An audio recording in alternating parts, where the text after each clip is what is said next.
It was 20 years ago, one of the most violent earthquakes ever recorded, and then a devastating tsunami that swept across the Indian Ocean. It hit the whole of Southeast Asia, as far as the coast of Africa. It was just after the 8 a.m. on December the 26th, 2004, when a monster wall of salt water, waves over 30 metres high, crashed onto the coast of the island of Sumatra in Indonesia. The death toll was staggering, 170,000 nationwide, nearly half of them in the province of Aceh. Its capital, Banda Aceh, literally wiped off the map. My friend said there was water coming. I was on my way home. I saw a big wave coming towards me and I ran.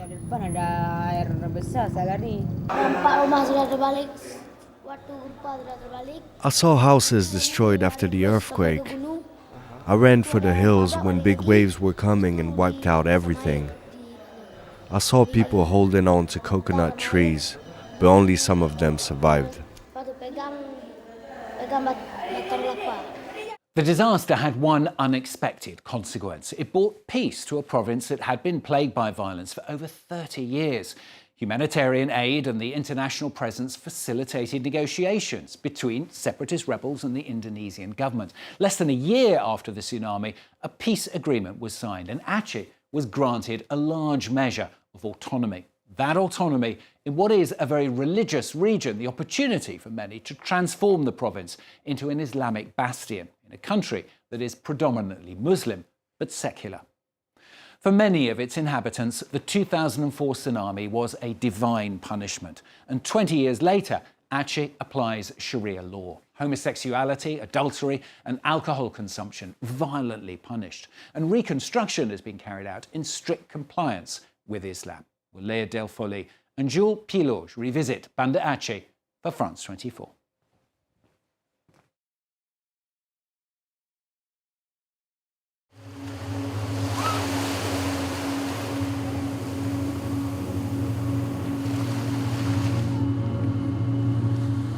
The weather is nice today, good conditions for surfing.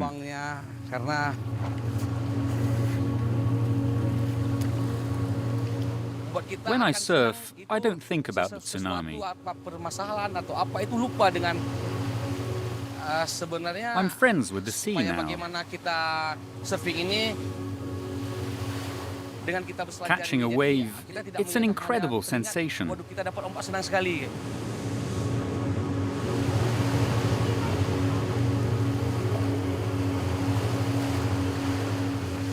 Dari Sechewan was 20 years old when it hit. On December 26, 2004, he lost his mother, his little brother, and his two grandmothers in the century's biggest tsunami. To survive, he held on to debris for several hours. Today, surfing is his therapy. I surf so that I can overcome the trauma of the tsunami, so that I can be friends again with nature. I'm at peace and confident because I'm convinced that the tsunami will only hit once. I really hope there won't be other disasters to come.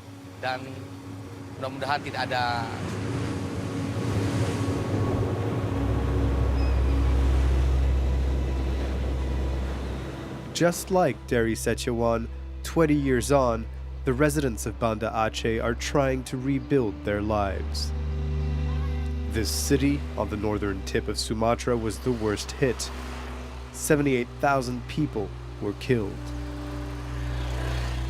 In places, traces of the disaster are still visible, like this shipwreck perched atop a building in the middle of the city.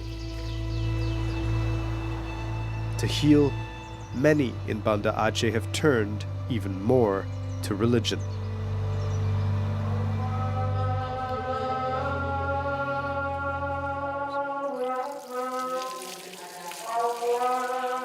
Tengku Jan is also a survivor. He was 24 years old at the time. He hasn't missed any of the 5 daily prayers since the tsunami.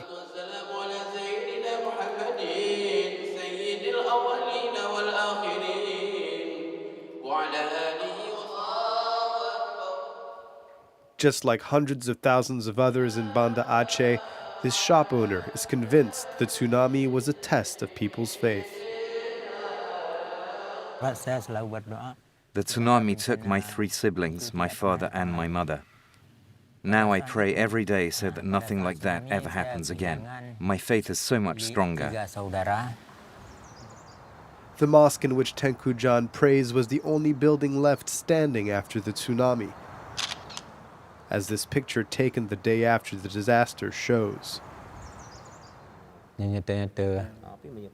For the Imam, it's proof of the presence of Allah. All the other buildings were destroyed. Only the mosque survived.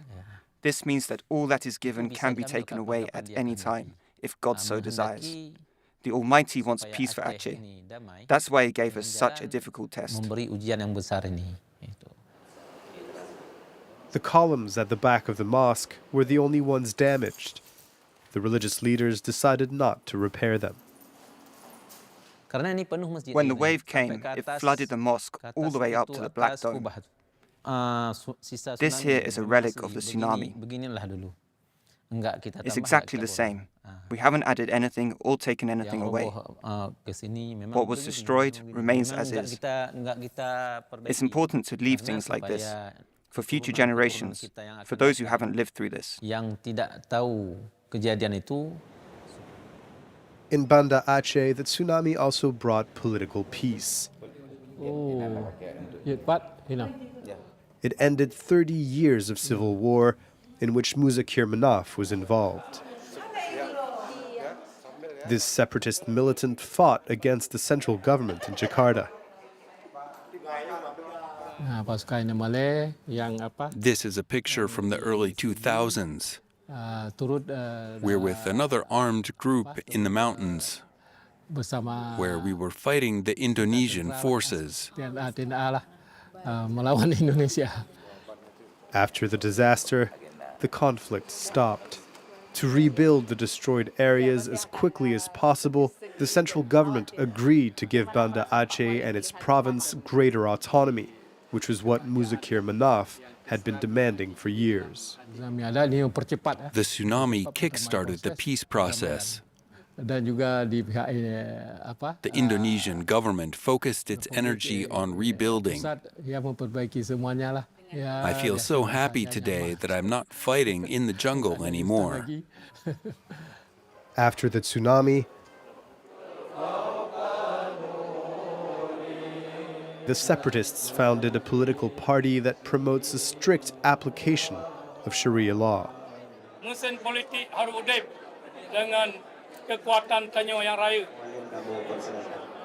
From hiding in the jungle 20 years ago to running for governor of the province last November, Muzakir Manaf's life has changed radically. The province will get a boost if I'm elected. I think I'm important for the future of Aceh. His supporters see Muzakir Manaf, who they've nicknamed Muallim, professor in Arabic, as a hero. The tsunami was a disaster for our people, and it took away our happiness. Allah gave us His mercy with this peace agreement. Muallim represents the honor of the people of Aceh. The Aceh province has always been Indonesia's most devout area. Now that there is peace and that the separatists are part of the mainstream, Sharia law has kept strengthening. After the tsunami, a morality police was put in place to keep everyone in line. The task force tracks those who drink alcohol, those who gamble, and homosexuals. At ease, ladies. Hello, everyone. Today our work consists in checking that men are going to the mosque for Friday prayers. Let's go. This unit is exclusively staffed with women. They're on patrol every Friday, wearing their green uniforms, the color of Islam. To all residents of Banda Aceh, we request you to cease all business activity when the call to prayer is made. We implore our brothers to go to the closest mosque for Friday prayers. On the lookout for those in the city who do not abide by the law of God. Let's stop here. I saw a few shops over there that are still open.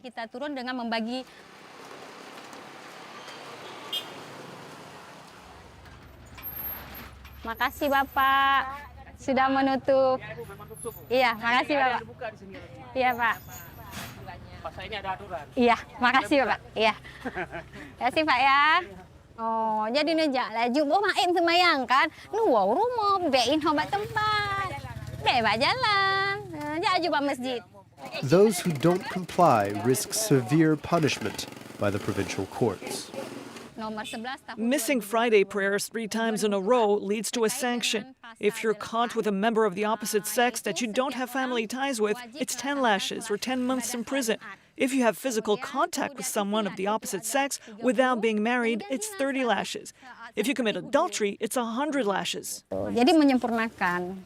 Aceh province is the only one in Indonesia to apply Sharia law, and only a few people here dare raise their voices against this fundamentalist application of Islam. We can't enter the mosque if we wear clothes like these. It's not acceptable. I wear trousers, and that's not in line with Sharia law. Ajarul Husna is an activist who's been raising awareness for years about the degradation of women's rights in Banda Aceh. We've already seen a lot of violence around this mosque, especially when women are forced to wear clothes in line with Sharia law. It's already happened that if a woman wears trousers, those trousers would be cut. If a woman doesn't wear a hijab, her hair would be cut. Making sure people follow Islamic law can be very violent. Peace has returned, but it didn't bring any protection for the women in Aceh.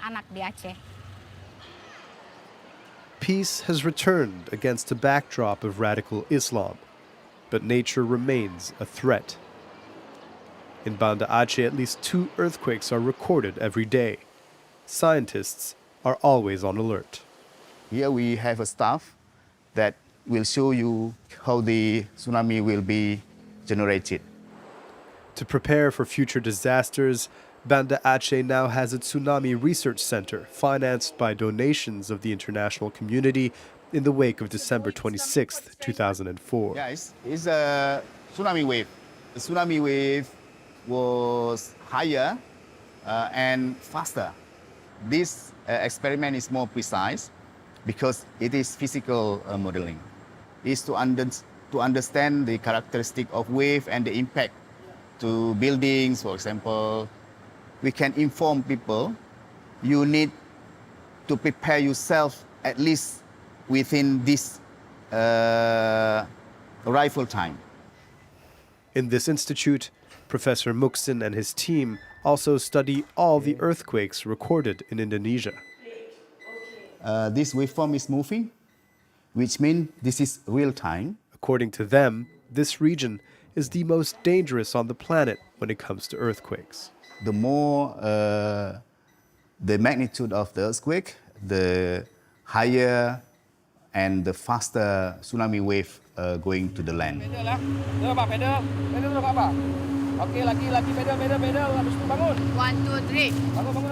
Nature never gives a warning, something that tsunami survivor Dari Sechawan knows all too well. Before you go surfing, you should always check the tides. There's low tide, high tide, and mid tide. His relationship with the waves rekindled, Dari now shares his love of surfing with his children and nephews, all born after the 2004 disaster. It's important to encourage the next generations to exercise, and especially to surf, all while sharing our love of the sea. Today, waves are our friends. They bring us so much joy despite the tsunami we experience. It heals our hearts and our souls.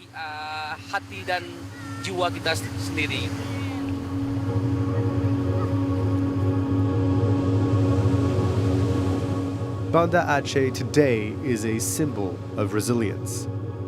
It's learned to nurse its wounds. But ahead of the 20th anniversary of one of the world's biggest tsunamis, the United Nations has called on residents of the coastline to remain vigilant of the ocean's wrath. Léa Delfolly and Jules Pilorge revisiting Banda Aceh for France 24. Well, that's all from this week's edition. You can catch it and the previous editions as well on our website at france24.com. There's more news coming up shortly. Thanks for watching.